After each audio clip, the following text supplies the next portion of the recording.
Kia ora koutou katoa, ngā mihi nui, kia koutou katoa. Ko eo, ko ka tihi o ka hukura te maunga, ko pauaho te awa, no te awa kairanga aho. That's my way of introducing myself to you in the Māori language, which is, if ever you come to New Zealand and you're in any occasion, that will tend to happen, often in a very extended way. I gave you a very short introduction there, but it was really just saying, I'm from New Zealand, but I didn't say it as much. I actually introduced you by talking about the mountain that's closest to where I live, the river that was closest to where I live, and such things which culturally in Māori culture are the ways that they would identify where are you from, you know, and from that they would track, oh, you're related to so-and-so, and you're related to so-and-so. So one of the things, if you do come to New Zealand, though, you do need to know just one piece of Māori language. I'm going to get you to teach it, to share with me, and that's kia, you know, the ka, kia, spelt the same, so it's kia, and then ora, O-R-A, ora. And you just roll it together, you say, kia ora. Can you say that? Kia ora. Thank you, I like that. That just means g'day, right?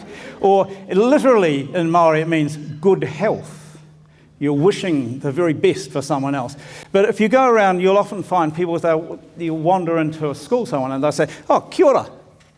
You know now what to say back, don't you? What do you say? Kia ora. Oh, very good. Okay, I've had a fabulous time here over the last day. I arrived into the hotel I'm staying at midnight on Sunday night, and at 7 o'clock on Monday morning, Nathan had me out visiting some schools. And it was really interesting. I always love going to visit schools and to see what's happening there, and to see the points of similarity. The points. This is educators across the globe are wrestling with the same kind of concerns and issues and insights, and engaging much more with the same sorts of literature. And just on the wall there, a couple of the schools I went to visit, and the comments that I had down the side there were just the points at which I thought, yeah, well, they're doing the same. I could take them to schools in New Zealand where we're doing the same thing. And I think that's something really important as we're in an event like you are today, is to realise you're not in this alone, just like we're not in this alone in New Zealand. There's always something that's similar, but there's always something we can learn. And the workshops that we've just had today are places where I've just sat there learning heaps. The little insights, those little extra things that you add to what you have been thinking about, perhaps. And so I talked in my intro, this is where I was brought up. This is Christchurch in New Zealand, taken from up the hill. And you'll see a number of similarities, sort of, to Utah here. We've got mountains in the background. They're about an hour away from the city. So from where I live, you could go skiing in about an hour, but if I went sort of 10 minutes behind where the photograph is, I'd be in the sea, surfing. Right? And if I just went across the mountain peak, it'd take me about 3.5 hours and I'd be on the other side of New Zealand, on the west coast. It's quite an interesting place to live, lots of different things to do. But one of the things that I wanted to put up here was really, just like when you're thinking about where you've come from as a nation in the USA, and I always love coming here, there's heaps I learn, and as the history you have here in Utah, there's always a history of any place, and it kind of helps you understand a little bit about the people here. In my history, I want to just share three quick things here that kind of highlight one of the things that's often said about New Zealanders is that they get by on a piece of number 8 wire, and it's a saying that emerged after World War I, where the soldiers were coming back. There was no resource really for them to get onto the farms, and they were all struggling. And they had tractors falling to pieces and farm gates that were falling apart, and they had all sorts of things happening. And the Prime Minister at the time was very, very confident about this. And he said, you know, all we need to do is just send some trucks around the country and give every farmer a new roll of number 8 wire. Do you know what number 8 wire is? It refers to the gauge of a fencing wire, right? It's a pretty standard number 8 wire. And with number 8 wire, it was assumed, and in fact, it was pretty much the case. If the tractor broke down, the clutch cable go, you just cut off a piece of number 8 wire, give it a few twists, put a hook on the end of it, and it would work. If the farm gate was falling over, you get a couple of pieces of number 8 wire and twist them together and pull it back in. And New Zealanders have been kind of known for this number 8 wire mentality. One of our kind of prized people, if you like, appears on the $100 bill. That's how much we esteem him, as a guy, Lord Rutherford, who's known. Anyone know what Lord Rutherford's known for globally? He was the guy who split the atom. Right? Yeah. So all the nuclear power and all that sort of thing we have tracks back to this guy, who actually was brought up in Christchurch, where I came from. In fact, there's a room in the old university building in the middle of the city called Rutherford's Den, where he did all his initial experimentation before he then went over to England, which is really where he split the atom. But we claim him anyway. But he was, when he was in the university, he had two things that he used to say. He said, if I can't explain what I'm doing to the cleaner, I don't understand it. Pretty profound statement, right? A guy of his saying, if I can't explain it to the cleaner, then I don't really understand it. And the other thing that he says, well, we haven't got much money, so we better do some thinking instead. And I guess we as Kiwis, New Zealanders call it, that's one of the things that we kind of pride ourselves with. Another person who is here is, her name's Kate Shepherd, possibly less well known outside of New Zealand, but it has got a global reputation. Anyone there recognise that name? Historians? So Kate Shepherd was a well-known, one of the most important things she is known for was sitting on the railway tracks when a train was about to come through and stop the train and all sorts of things. But she was really the leader of the women's suffragette movement in New Zealand. Back in the day where women, being the inferior beings they were considered to be, didn't have the vote, they weren't allowed to own property, all this sort of thing, all right? And through her efforts and a whole group of people around her, managed to take New Zealand to the forefront where we became the first country in the civilised world to give women the vote. Right? So there's a bit of number 8 wire thinking for you. A really profoundly clever lady, some really interesting background there. And the third one, more well known perhaps, Sir Edmund Hillary. Right? 1953, climbed to the top of Mount Everest with Sherpa Tenzing and went on to establish all sorts of philanthropic trusts in Nepal, in various other parts of the world and so forth. So these are 3 people. I never had the chance to meet the first 2, did meet the third one before he died, because I had a very similar interest in climbing and tramping. As you can tell from my physique, I'm right into all that sort of thing. So there's a little bit of background that connects me to you and where you are. I want to take it another. This is another thing, though, that connects me to who I am. And in New Zealand culture, this is always done as part of that mihi, that Māori greeting. And I'd normally do it in Māori, but I'm going to make it more interesting so you understand. This is me with my whānau, or family. All right? I've got 5 kids. There are 2 sons-in-law there and 6 grandkids. All right? My 5 kids, interesting. I was saying to Nathan the other night, They actually, there's a 17-year gap between them. They crossed 3 decades. They were born in 3 different decades. And interestingly, all to the same mother, who's that wonderful woman standing just beside me in the photograph there. But I thought this is a segue into what I really want to connect with you about, because each of you will have the same story you can tell. I won't point out who they are, but there are all sorts of fascinating people up there. There's one chap up there who actually got a PhD in ecological and environmental studies. He, a scientist through and through, ended up going on and teaching himself how to program a computer, went on to become a computer scientist, went on to become part of an elite group of 8 people in the world who developed from scratch the software that tracked the input of the millions and millions of COVID-19 tests. That meant that anywhere in the world, they were able to, within 4 minutes, track a case of COVID back to the origin somewhere around the world. All right? Humble beginning. There's another person up there who runs the food bank for the whole of our region. A food bank that used to give out 15 parcels a day before COVID. But with the increased amount of economic stress that we're feeling as a nation, like many others in the world, that's now up to between 70 and 100 parcels a day in the same community going on. And before that person was doing that, she actually spent a lot of time spending in-home care for elderly people with dementia, having originally trained as an early childhood teacher. Same skills were needed right through all three of those. You figure that out.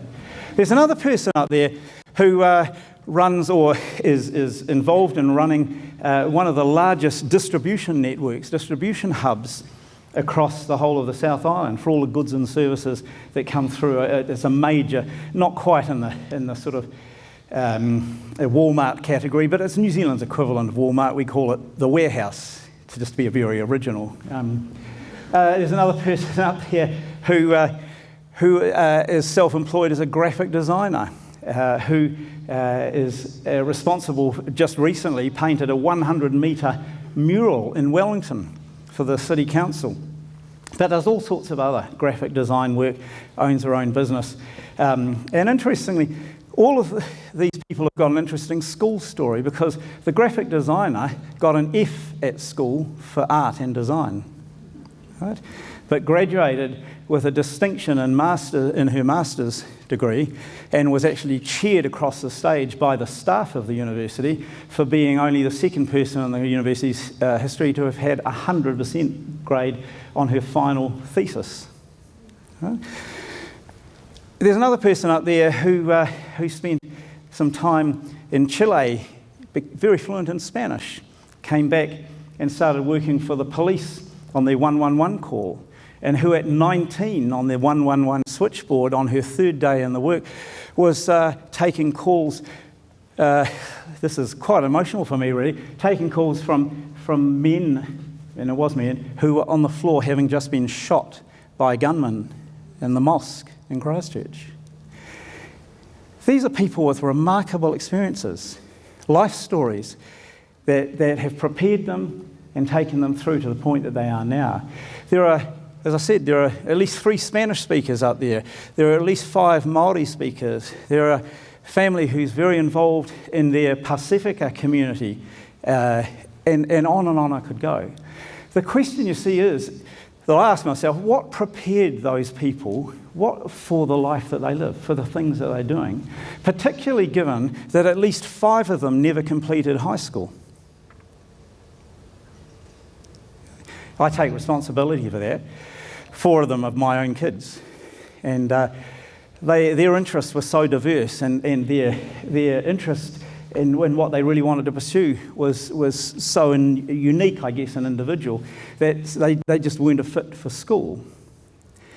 So as we think about the kids in your class, in your school, it's a little bit, I think about my own family. I think every time I meet a group of kids, and even the individual kids, the question I ask is this: how well do I know them?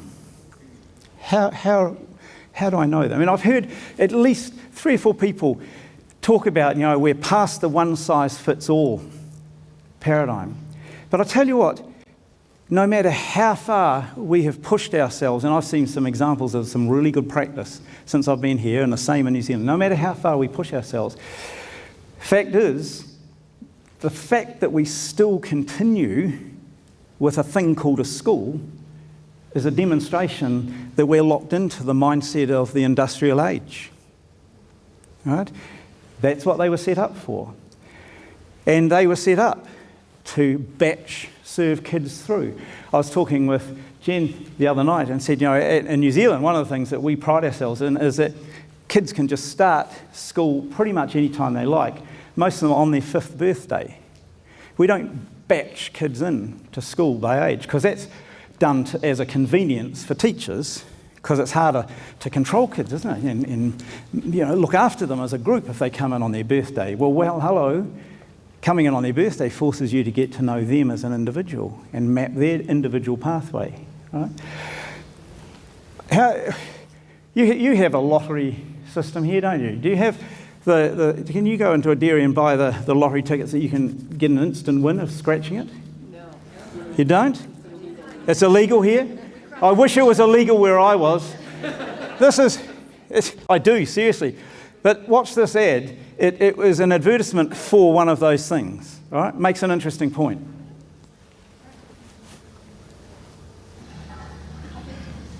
One minute, please.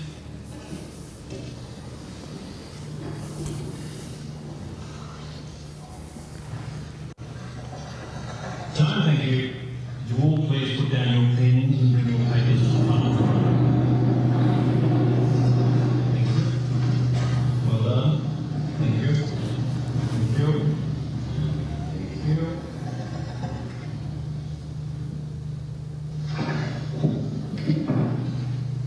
Oh, I'm sorry, you're too late. Can you call it about time? You failed. Sorry. Excuse me, do you know who I am? I have absolutely no idea. Good.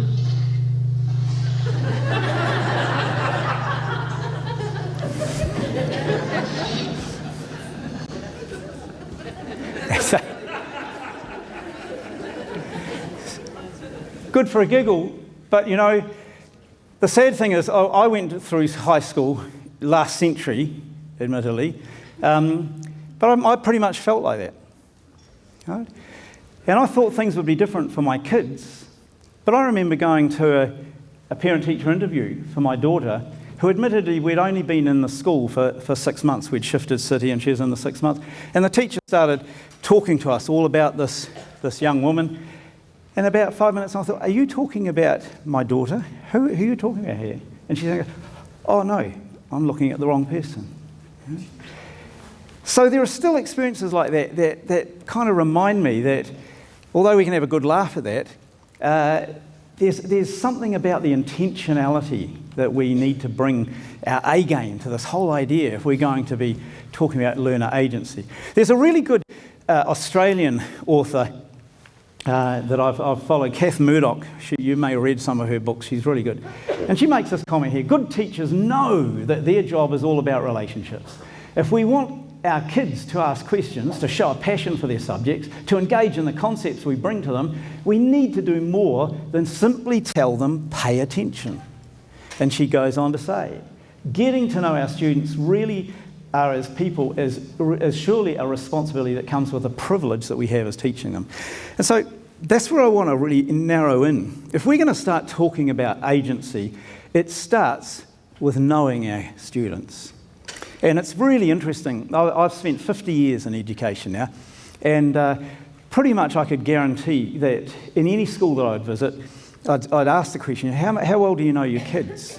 And you'd get the answer, yeah, I know them. I know so-and-so. And I've heard today some really good stories, about teachers who know every kid in the school. And that's so encouraging. Interesting, though, that when COVID broke out, I undertook a research project for our Ministry of Education, and I collated a whole lot of research that had been done, interviews from all over New Zealand and from around the world. And it was really interesting that in the interviews that were done with parents and students, a very common theme came up, and with teachers, and that was we thought we knew our students, but not really. We knew them as that entity inside the school, when they come inside. But when we were faced with having to deal with them out there, remotely, we discovered a whole lot of things about them that we didn't know. Like the students who were left at home all day on their own because mum and dad were frontline workers and had to go out, with the fire crews or with the ambulance or staff. Or others whose parents were made unemployed, but they were able to get jobs stacking the shelves in the supermarkets on the very low wage, and that was what helped get them through. Or the initial response of many teachers are saying, oh, well, I'm going to write these instructions so their parents can assist them at the other end and support them, only to find there are no parents, or if there are, their parents can't read or write, or haven't had an education background sufficient to be able to provide that support. And so that idea of how well and deeply do we know our students really resonates with me as much as did the teachers of all my kids, grandkids and others know them as well as they might. And so that's what led me to write this book. And I just put this in. These are the three others that I did, the book that Nathan talked about, and I'm going to just unpack some ideas from in there today and introduce them to you. And to reiterate, there's a link on the bottom that you can get online. The book is made free. I mean, we decide, what the heck, it's better to get in the hands of as many people as we can, and it's born out of real practice. Marsha, just to my left up there, Marsha Jones, she was the assistant school superintendent in the school district, Greendale School District in northwest Arkansas, where I've been working for about the last 5 years with a group of schools. And next to her, George Edwards from New England, who's an institution up there that accredits colleges and schools. And next to him is Annette. Now, Annette's a principal of a school who was part of a group of 20 that came over to New Zealand to look at some of the things that we were doing, and went back and we started a whole transformation program based on partly what they saw, but more importantly what they interpreted, what they saw, how they could push that further. And Annette had the privilege of going in after she got back as the establishment principal of a new school that they built from scratch based on the design principles of various schools I'd seen in New Zealand. And it's one of those things I wish now I could pick up a whole lot of New Zealand teachers and take them, show, see, look what you can do if you push the boat even further out. So our experience in this book is based on that practice. And so at the heart of it is that whole idea, the learner at the centre. Now in New Zealand, we came up with this a number of years ago. It became national policy that we needed to pursue an education system where the learner was at the centre. Trouble is, we interpret that differently. For some people, learner at the centre, like me, meant suddenly, at last, the shift to where we're going to place the learner and our understanding of them as unique human beings with their own learning needs, their own abilities, their own backgrounds, their interests, hobbies, all that sort of thing, at the centre of what we do. And from that, perhaps transfer the ownership of learning so that they're more involved in driving their learning. For others, learner at the centre simply meant they became now the target. It used to be the class, now it's the learner. And oh my God, this is so hard, because now I used to do one lesson plan for the class, now I've got to do 25 individual lesson plans. Right? So when we have that, it's easy to use a term like learner at the centre. We've really got to understand it. And so this is just from the intro to our book. And I just want to highlight a few words, because to us, learner at the centre is actually a paradigm shift. It's a fundamental shift. And it's about relationships and learning. It brings those two things into the focus. It's learners as the core participants. Right? And I don't know what it's like here, but in New Zealand, our unions are fairly strong. And if ever there's a bit of a waver one way or the other, the unions have a pretty strong say about it. Right? And it's never with the interest of the kids at the core. Right? Now that's not surprising, because in fairness to a union, the nature of a union is that it's looking after the interests of its members. Right? But when we're discussing something as critical and as pivotal as education with learners at the core, we see where that difference comes. And it's about seeing them as active engagers, not passive, and largely having their understanding about their own learning, their activity as learners. And I'll unpack that. So it starts for me with this idea of shifting the ownership of learning.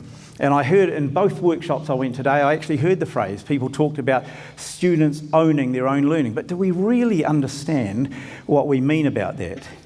Because I know that in New Zealand schools, over the last 25 years that I've been working in this field, first response I often get, both from teachers and often from parents, is they can't own their learning, they don't know enough. Schools where they have to be grounded in that foundational stuff, so then they can own their own learning. Right? Now, I have to confess, as a very young, naive teacher, I perhaps didn't think too hard about that at the time until I got married to an early childhood educator. And my wife, the early childhood educator and mother of my 5 kids, she introduced me to a whole lot of things about early childhood education, mostly by grabbing by the ear in the weekend, taking me down to where she worked to help nail this up and build this and do something or other else, it happens there. But I started engaging with her about how she ran the centre and how those interactions happened day by day. And I started reading some of the stuff that she had in her college. That's where I first came across the word agency. I'd never encountered it at all in my own training back in whenever it was, last century. Right?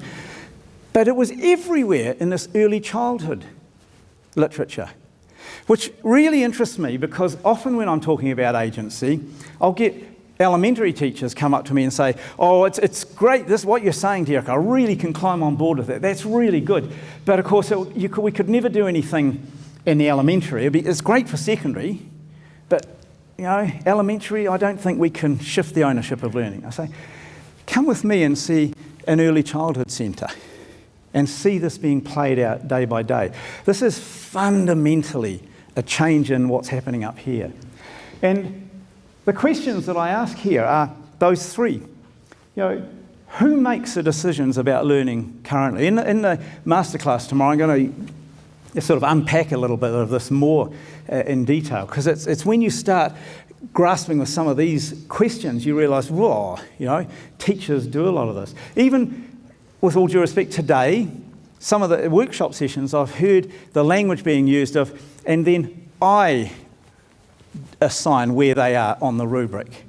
I make the decision, the students bring the evidence, and then I make that decision. Now, it's not that that's wrong necessarily, but it's not truly agentic if that's the stop point. Right? What we'd really like to see is that assessment literacy develop so that the students themselves are not only there bringing a rigorous argument and defending what they have as the evidence, but they're doing that against where they see themselves on that rubric. Right? It's their decision where they see themselves. And so the other two questions are, what choices do students have? And then secondly, do they have the ability to act on those choices? If you do look up a dictionary definition of agency, that's what it says. Agency is when you have choices and the ability to act on those choices. And that's where I do have a bit of a knee knock sometimes when I hear the choice and voice movement. Because so often I've gone into classrooms and they talk about, oh yeah, we give our students choice. Look, they can choose what assignment they want to do. They can choose what sort of assessment approach they want to have. They can choose this, they can choose whether they have marbles or keys and air rods or whatever. And voice, we've got a student council, so they can sit there and tell us what they think. Right? Believe me, in tomorrow's workshop we're going to do a lot on this. It's more profound than that. So, shifting the ownership is not about abdicating leadership. It's about shifting and sharing. There's still a hugely important role for educators in that. Need to say it straight up. Some of you may know Elliot Washer, Big Picture Schools. He wrote a book some years ago, and I had a chance to actually visit with him to the school he's got in San Diego on the night they were launching this book. And they'd interviewed 1,000+ young people at the time as part of the book to say, what is it that you'd really like in your experience in schools? If you could have your idea, what would school be like for you? And the answers are up there. I'm not going to go through all of those. You can read them. But you can see that as you go around some of those responses and you start to say, could I say hand on heart that is the experience that the learners in my school or my classroom are having? Am I providing them with that sort of experience? And if your answer hand on heart is yes, fantastic. Because I think since they wrote that book, there have been lots of shifts. But if it's no, then maybe there's some thoughts in what I'm going to share this afternoon that will help you find some strategies for taking that forward. And of course, my strategies, you'll see, are pretty much exactly the same sort of things that Karen was talking about this morning, because we're locked into that same sort of fundamental regime, I guess, of how we can develop much more agency in our learners. So here I want to start with a photograph, one of my favourite of all-time photographs that I've got. And I could dwell on this for ages. I'm just going to ask a simple question. What's happening here? Anyone like to just, and you don't have to get too profound, just observe. What do you see happening here? Building something, yeah? That's the problem with all sitting at the back. You see, if you're up the front, you'd be able to see the detail in the photograph. Any others? Exploring? You've got a guy here. What's he doing? So he's got a laptop. He's doing something on a laptop. All right? We don't know what, but he's doing it. What is... That's a bit hard to see. Anyone recognise what that guy's got on his hand there? Any scientists here? Okay, it's one of those handheld microscopes, digital microscope, which is why that's there, because it's plugged into the microscope. Okay? And what does it look like this young lass doing? Can you see what's... There's a jar in her hand. So what might she have in that jar? Insects or something she's found on the log. So to give you the context, this photograph was taken about 14 years ago now, and that's how precious it is to me. I've hung on to it. And it was just in the grounds, guess where? An early childhood centre. These young kids are 4 years of age. Right? This early childhood centre was championing the very best of agentic practice among kids that I've ever seen. Right? Each kid in that had an opportunity to explore the world around them in a way that, and I'll get on to what the teachers did in a moment, guided by the teacher. But there wasn't a teacher anywhere close to this activity. What had happened was, the three of them, actually it was those two, had been playing together, and they'd rolled that log past, and underneath they found a whole lot of slaters. Right? And they go, whoo, this is interesting. I'd like to see, how many legs have they got? Have they got wings? Why were they in the dark and under there? These questions started to come out. And they talked with each other about it. Then they thought, we need to get some pictures of this to put onto our blog post. They had a digital thing they would work with the teachers to upload a little story each week, or so whenever they wanted to, which could be seen by their parents and other family members as a part of that connection. So they were getting feedback, interesting concept, on the things that they were doing as they were leading it through. And so without the teacher in there, they went away and they got the digital microscope, which was in a shelf, available to them if they wanted to. They picked up a laptop, which they had been shown how to use previously, linked it together, and here they were. They were taking photographs of the slaters here. Now, think through why didn't they do what most kids would do? Pick up the slaters, put them in a jar, bring them back, let them crawl all over the desk and down or on the floor, and then leave them in the jar in the sunny window to fry over the next couple of days and die. Why? Because a part of the ethos of the school was very environmentally conscious. You don't do that. You respect the wildlife in whatever form it is. And so your inquiry, your thinking about this could be summarised. So if you wanted to draw a picture, you could take a snapshot, take it back, and then draw. And that's exactly what they did. They went back and they drew pictures of the slaters and another insect they found under there. And this really made me think, this is amazing. If the 4-year-olds can act with this degree of self-interest and self-motivation around and demonstration of agency, those critical factors showed up. They said, I've got choices.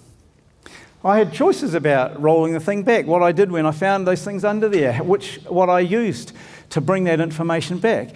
And here's the important one, I had the ability to act on those choices. What abilities were they? Well, they required that understanding about the environmentalism. It required the understanding about how to use the digital stuff. That had to be taught that somewhere or learn that somewhere. It may have been that an older student taught them beforehand. It may have been they went to talk to a teacher about it in that teachable moment. But whatever it was, they had the ability to act on those choices. If they didn't, then they would have followed some of those actions. They could have gone to someone else. In New Zealand, in the Maori language, you call that tuakana teina, which is fundamentally a part of how families work. It's where the older looks after the younger. All right? And there's always passing on. So it's embedded into our practice. Then what about the teacher? It's not that the teacher was absent. It's not that they'd abdicated anything. The teacher was still there. But here's the point. This is another thing I learned from my wife, the early childhood educator. 3 words that define the role of a teacher. And I was in with the state board folks, the social studies group before lunch were talking about the importance of questioning. So, oh boy, that got me going, because I'm passionate about that. To me, that's what good teachers do. They stop telling and start asking. Right? And so my wife taught me this, and everywhere, I've been to many early childhood centres since, and you see this just happening. And to me, this is the most supreme, it's the pinnacle of a teacher's activity when I see them doing this. 3 things. In that situation, the first one is they notice. They take it on board. The question, what do you see going on here? Right? They notice. They just describe it. They think of it. I see this is happening. They're doing that. They're having a little bit of problem maybe with the software. So-and-so is dominating. Such and such is taking ownership of that and giving the answers. He's following all.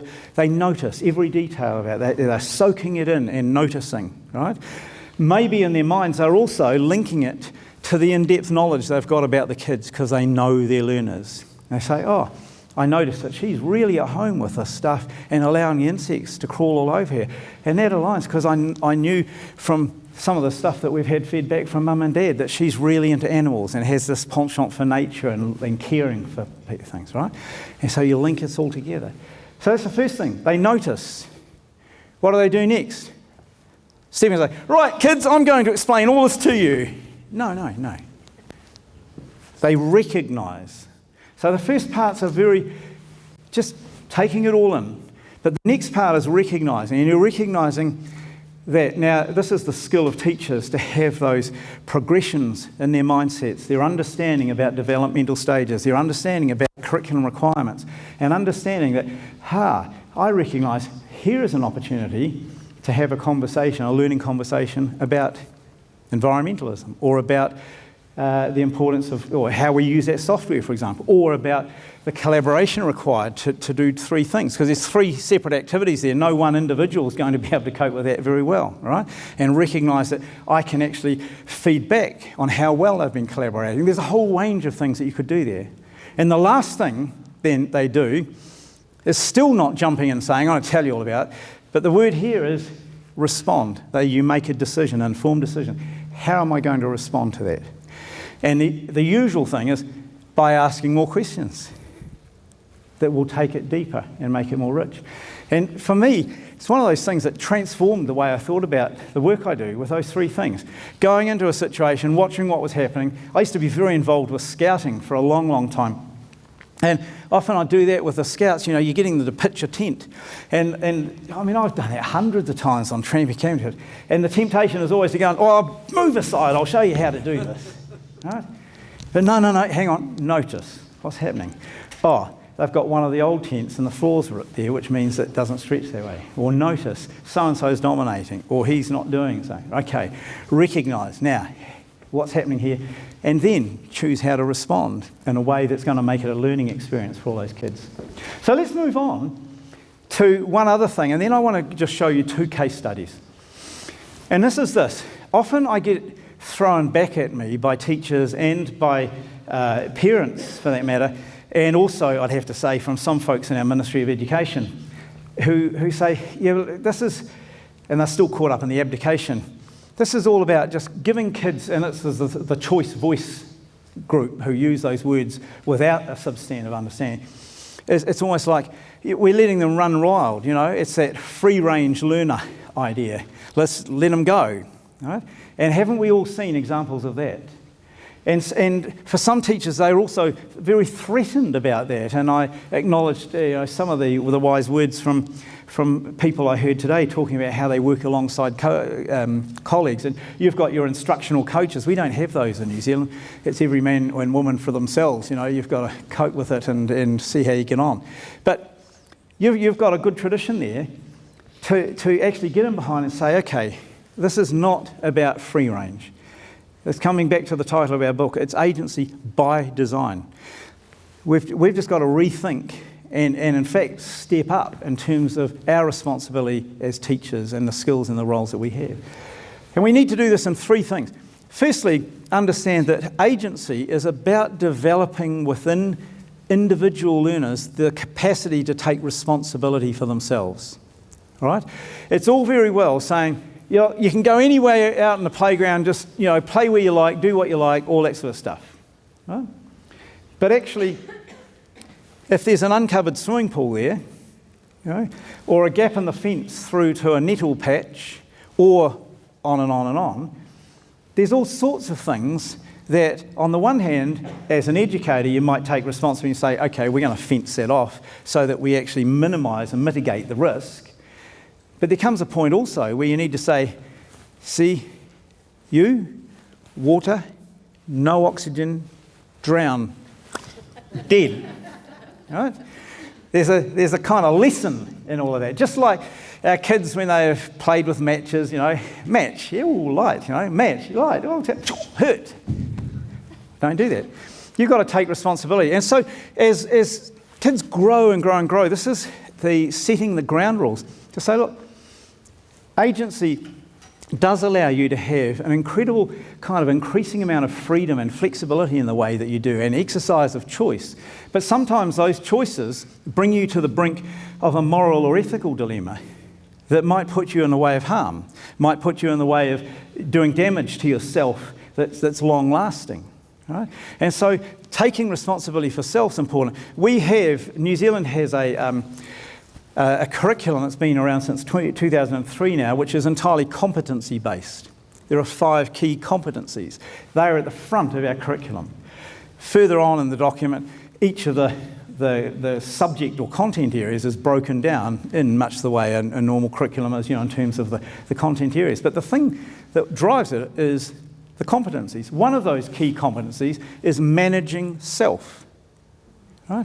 Do I get out of bed in time and to get to work in the morning, to school in the morning? Do I feed myself breakfast or make sure I'm fed? Do I bring the books and things that I am required to bring to class? Do I turn up there on time? These sorts of managing self. Do I put the time into preparing this assignment, or do I leave it till the night before? Right? But the thing is, if all you're thinking about is yourself, that's useful. But if it stops there, it's not really about agency, it's more hedonism. Right? Because you don't give a toss about the next person. Which was the next part. True agency will mean that we've got a responsibility embedded in that for others. Because any action I take is likely to have an impact on others. And so it's taking into account all that stuff that we know about social and emotional well-being, about empathy, learning with empathy. All of this thing fits the construct of agency because it's an understanding that we aren't selfish, independent individuals.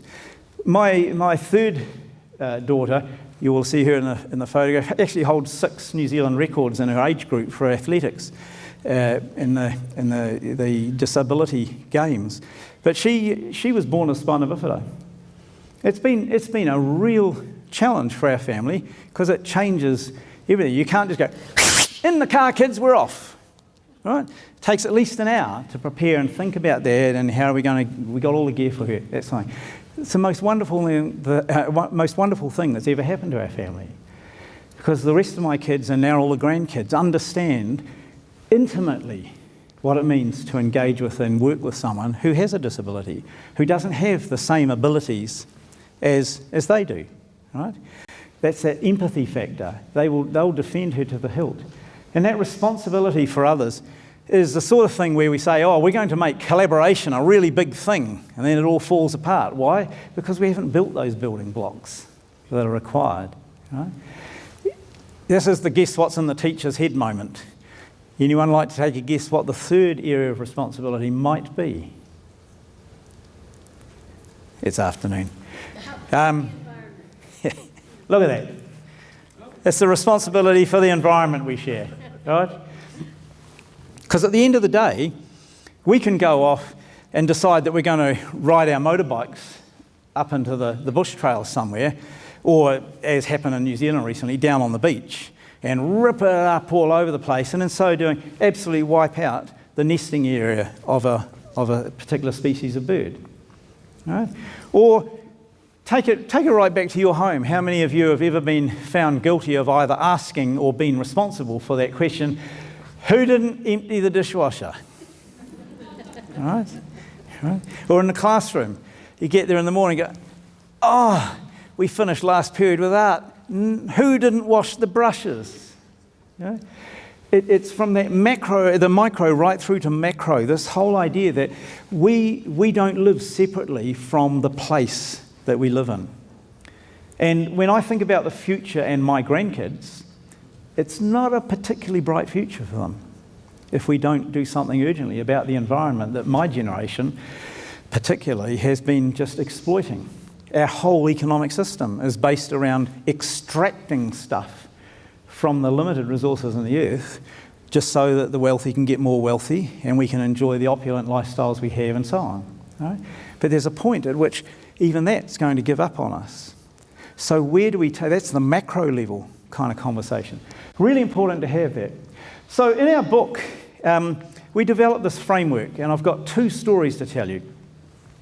The framework, as I say, comes from practice that says on 2 questions. What are the conditions that we need to establish to see learner agency develop?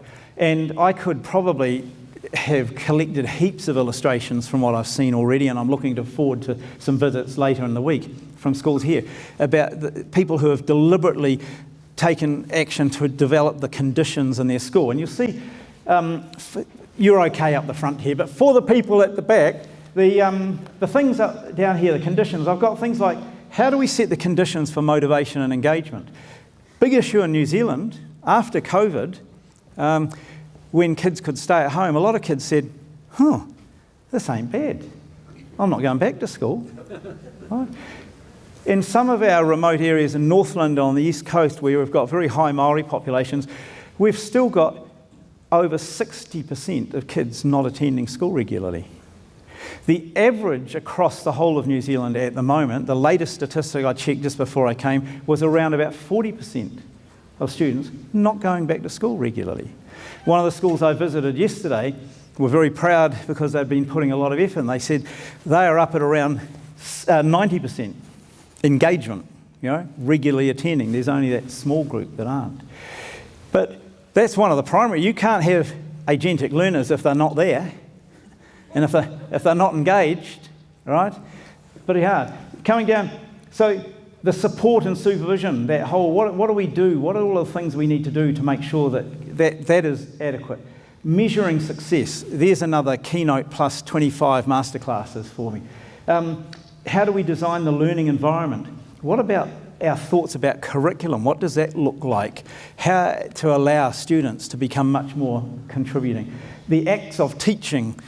So in other words, what is the role of the teacher? And then on that side, the design of learning. How do we design learning so that it creates opportunities for agentic stuff? So there are whole chapters in this, and it's a playbook. So there's activities and things. Some of these we're going to look at tomorrow in the masterclass. But if you want to download it free, you can look at the whole thing. I'm going to, as I say, give you 2 examples. Quickly going over here, the other side of it is then, so what is it that we need to be nurturing and seeing occur, the characteristics that we'll observe in our students? And we've got down here a lot more collaboration, high levels of digital literacy, assessment for learning rather than assessment of learning, learners becoming leaders of their learning and leaders of others in that. The development of competencies for life. In other words, understanding this is about a trajectory that you're setting, not just something that you're going to tick off when you graduate. Right?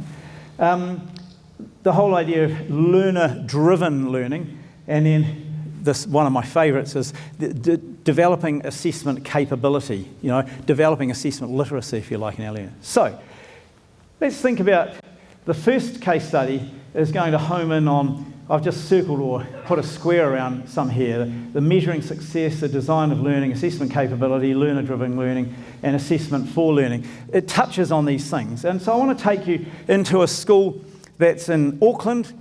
It's a school that was built, as you can see, 2017, so it's not that old. One of those privileges that you have when you set up a school and you can choose the wonderful staff you want to work with you and so forth. They really wanted to pursue this idea of student-led learning and a curriculum that was student-led, and a curriculum that wasn't constrained by saying, this term we're going to do the forest community, and next term we're going to do something or other else. It was, what can we do that will be highly collaborative, highly participatory, but allow individual students opportunities to map their own pathway through that and to then get recognition for what they learn. So this is a middle school, similar to the middle schools that you have, similar age group. And one of the things they did, they spent nearly a year, and the principal's a bit of a hard case. I went to see him, and he had the curriculum document in front of him, which is, our New Zealand curriculum document is only about 26 pages or something or other. It's really dense. But he'd gone through, and it was highlighted and crossed over and had little stickies on it, and he had unpacked every single part of it. And the conclusion they'd come to, with a bit of help, was the whole idea that actually they could get on and do these wonderful, immersive, exploratory activities and have in behind it the scaffold of the curriculum. So instead of teaching to the curriculum, they learn and then bring the curriculum into them. And the secret that they hit upon was the idea of micro-credentials, which are starting to gain credibility now, but back then, hardly anyone in New Zealand at least had heard about them. I'd published stuff on it and I was working with at tertiary level, but this was the first school that I'd seen really hit it over the get it over the line. And even now, there's a lot of work they still need to do to get the system kind of, I think, as efficient for themselves as they could. I've been trying to get them to get into some of the micro-credentialing technology that looks after a lot of the stuff that they still do currently here. But listen to it from the kids. Here's what the kids have to say. This is an explanation of the digital badges. For overall skills in the different areas of the curriculum, we have our digital badges. Each badge is linked to different criteria, and the criteria come from the curriculum. So, for example, we have some badges which are more linked to the performing arts, like badges that are have a multi-layer understanding of the arts, and different badges which require you to work with science, and a badge that requires you to work with experts from outside of school. Yeah, so each badge is linked to a different criteria which assesses us on our skills in that particular area. So you'll see on the bottom there's a link to a video that's it's about a 15-minute video, whole story, big thing. I'm just gathering some little things. So you got the picture there, young student describing how they've deconstructed the whole curriculum.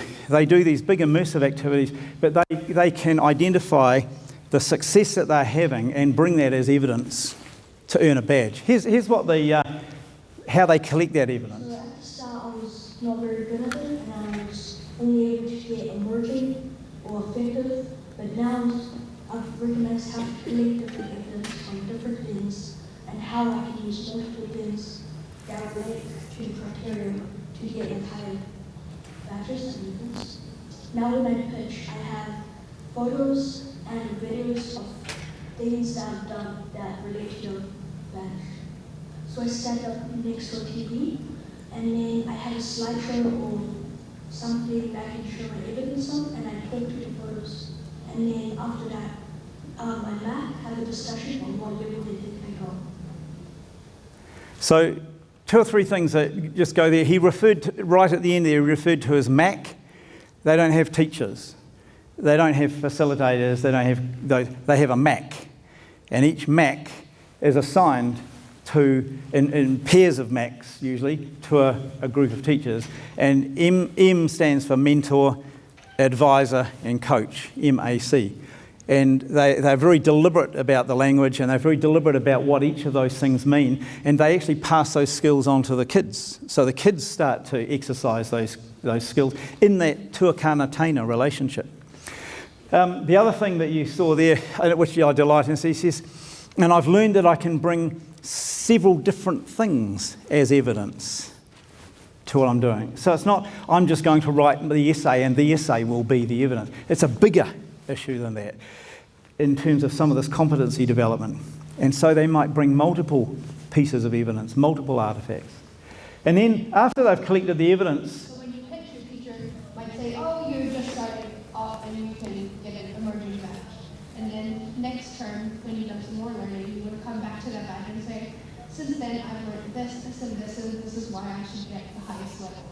Badge achievement itself, it's a really long process. We work on it all throughout the year. There is a week or a few days dedicated to badge achievement, but we're constantly working on it every single day. Badge achievement helps us to reflect, and it's a way for us to look back at learning and see, what have I actually learned? So, some of the things that we heard in Karen's talk as well about shifting that ownership involves shifting every part of it. So the pitch becomes a part of this. And you heard that young girl say, and I was able to pitch for a certain point at this time, and this is where I got to, but because all of the badges are have a progression associated with them, she could come back later and say, oh, actually, I've moved from here to here. And what's helped me move is because I've looked at the next stage on the progression usually to say, I was there, but actually I found the progression statements, the indicator statements, gave me enough advice in and of themselves of what more I needed to do to move to the next thing. And if you heard the little lad in the video just before that, he was referring a little bit to the pitching as well. That young girl talked about the teacher providing the feedback and affirming where they are. The little lad before that was saying that his peers were involved in helping him identify where he was on the progression. Right? And so, final here, let's hear from a teacher talking about, so what's the value of all this? The biggest thing is that it's student-centered. It's about relationships. It's about being very clear with what your role is as an adult to support the child, and choice. I love the fact that our students have choice and that they are co-constructing what we're doing. They support and boundaries, but they encourage.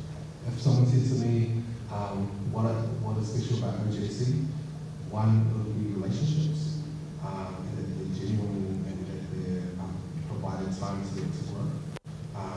Two, I would say, focus on disposition, in terms of wanting to not only focus on candidates and assessment, but actually do you have an attitude towards growth?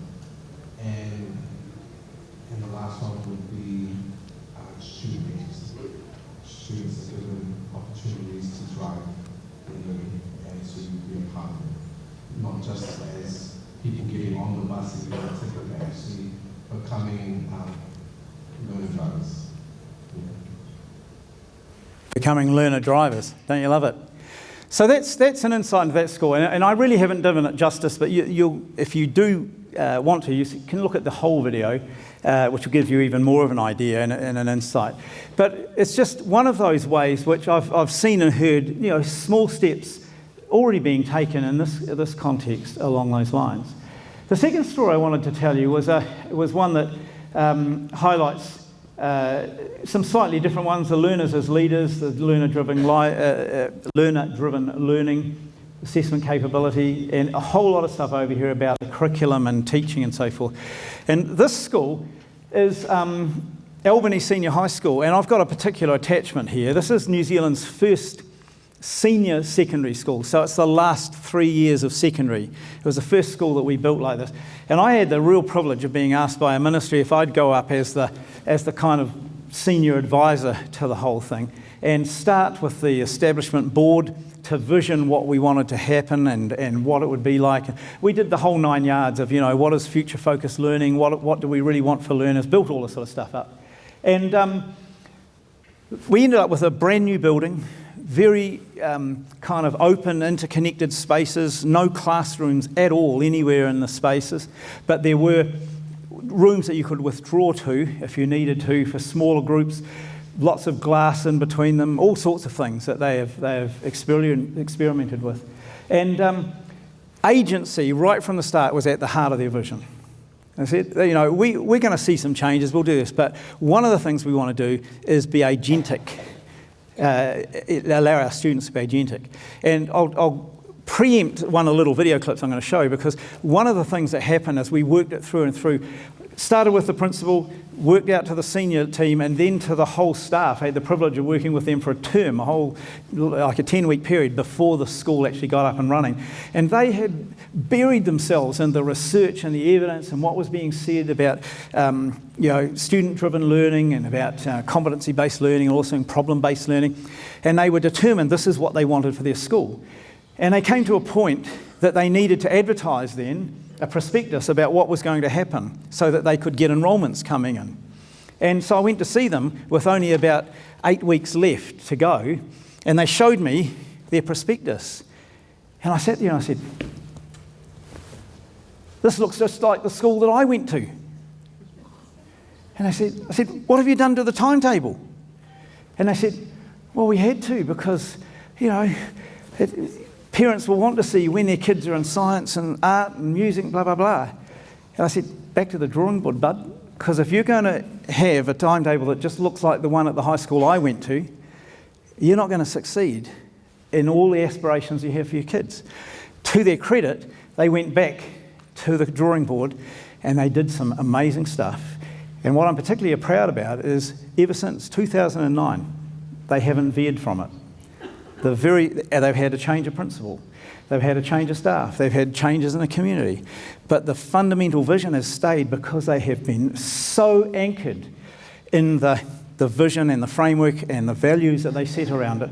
And yes, their principals had some personality, but it didn't hinge on that principal's personality. It didn't hinge on that one person. The first principal, she was a hoot, Barbara Kavanagh.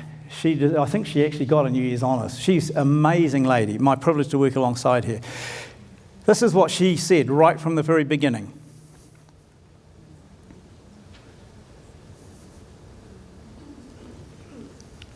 Let that sink in. I had to listen twice to what she was saying.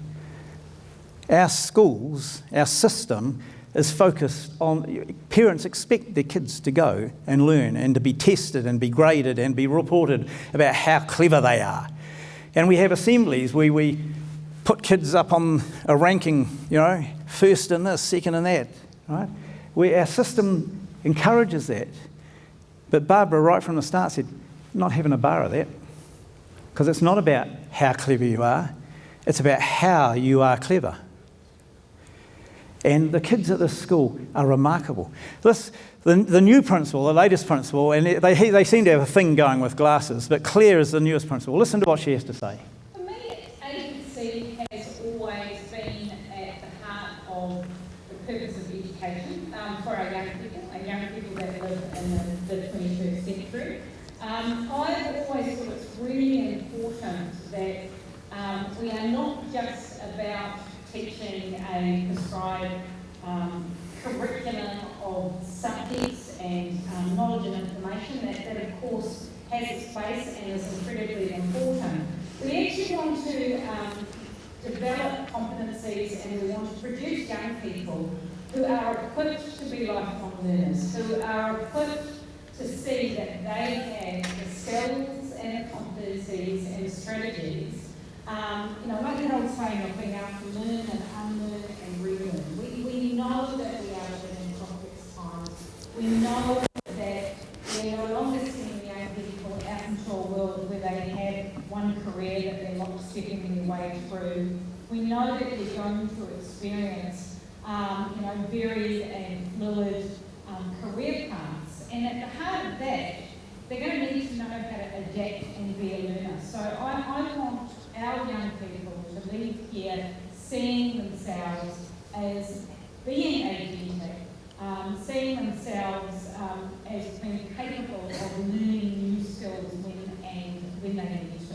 So it's about empowering them, I think, most of all. Hey, so I think Nikki up there at Quest, you'd probably identify with a lot of that. That's the high school your kids could go on from middle school, right?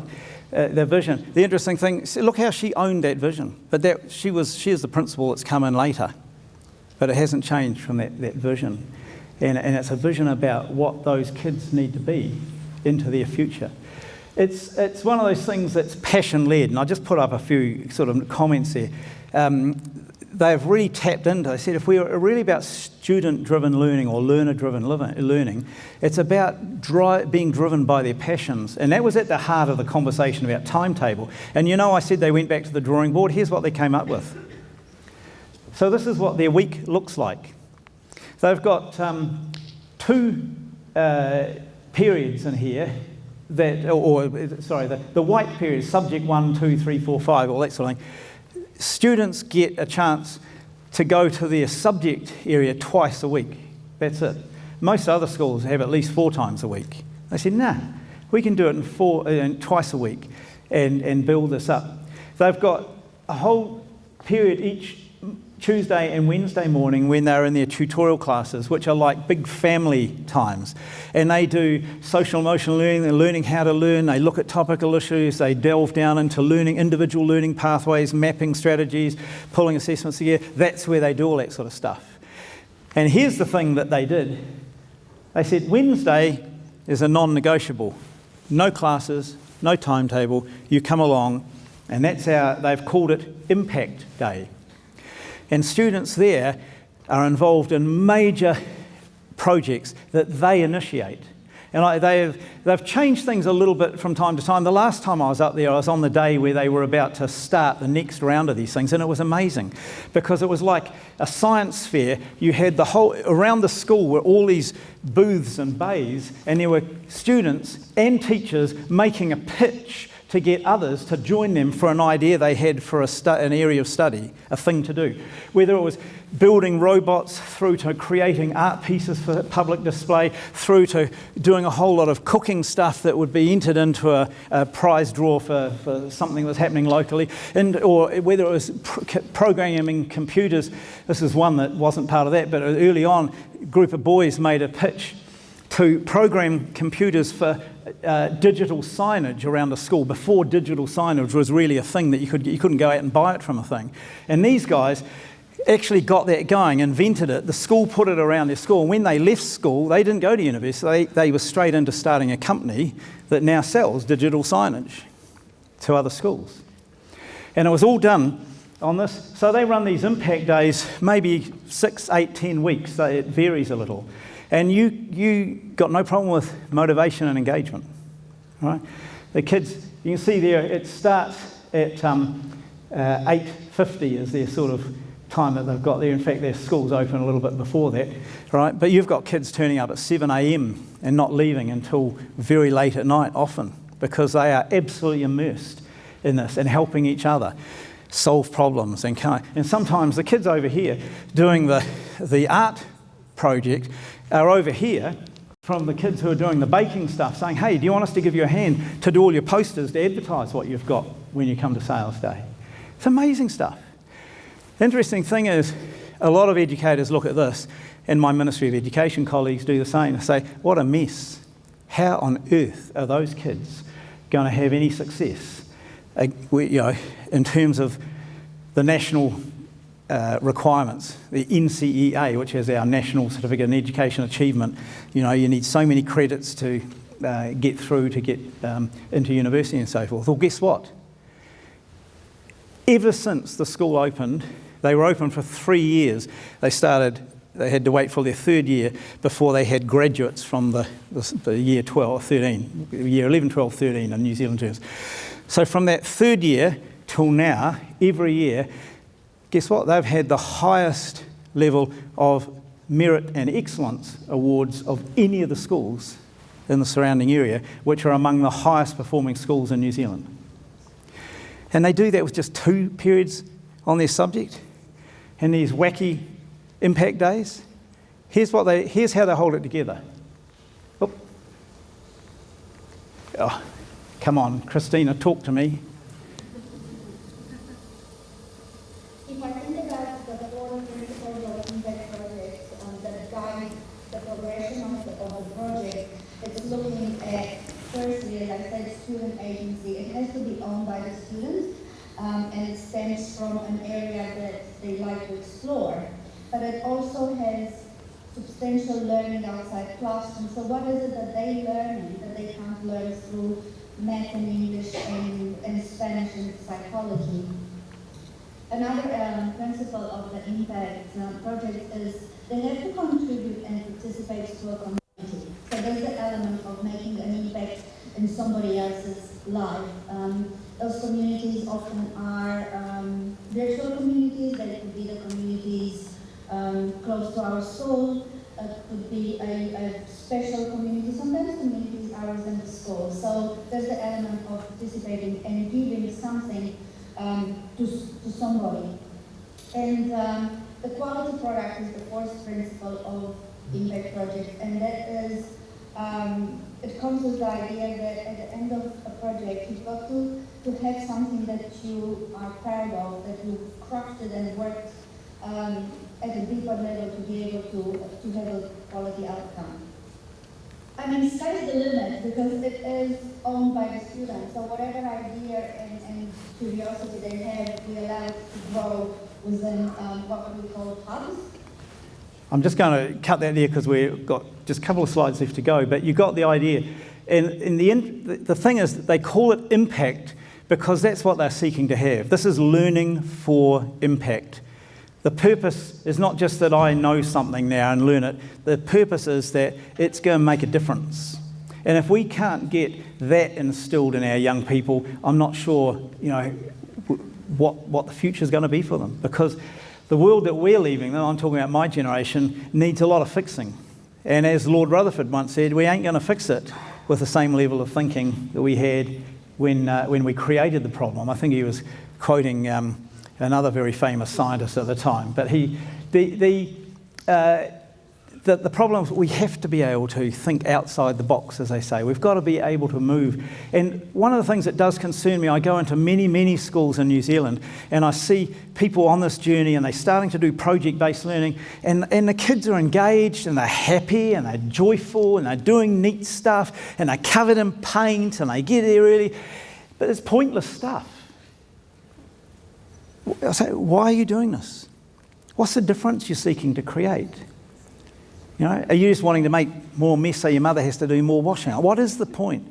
And I may sound overcritical here, but that's the question I think we need to start asking ourselves. That purpose, that outward sort of motivation for what we're doing needs to be here. So if you go onto their website, the Albany Senior High School, New Zealand, they've shared all their stuff sitting up there. And so for me, these questions here are the sorts of things, when I look at my grandkids who were in that first photograph, and I realise that for them, they're going to know the stuff they need to know. There's no point in me making a curriculum that is full of, you need to know and understand this and this and this and this.